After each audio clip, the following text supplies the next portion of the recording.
رجال يشتغل عسكري مدري ايش، فيروح يترك بيته ويروح لأسبوعين تقريبا يلا ينزل إجازة، سيارته بالبيت يتركها لأن مرته ما تعرف السوق، عنده أولاد وعنده زوجة، يروح الشغلة يبقى 2 ويكس بعدين يرجع للبيت والسيارة واقفة.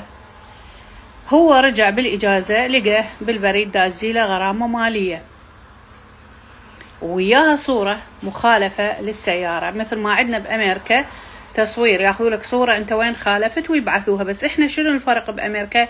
يحتفظون بالبرايفسي، يعني انه تجي الجامة الأمامية شباك الأمامي للسيارة مظلل بحيث ما يبين منه كان قاعد بالسيارة. بهاي الدولة لا، ما عندهم برايفسي، يعني عادي. فدزوا له الصورة وقاعد بيها شخصين، باسنجر كانت زوجته والسائق مو هو، ولد شاب وعنده لحية ومدري شنو، مو هو الشخص المالك. شنو كانت المخالفة؟ ان هم ملابسين حزام الأمان.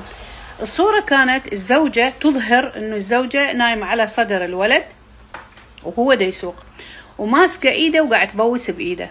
هاي الصورة اللي تم التقاطها للسيارة وبعثوها كمخالفة للزوج.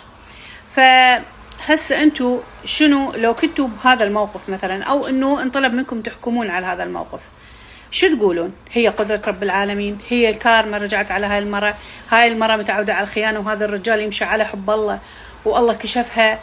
شنو بتفسيركم انتو هذا الشيء اللي صار؟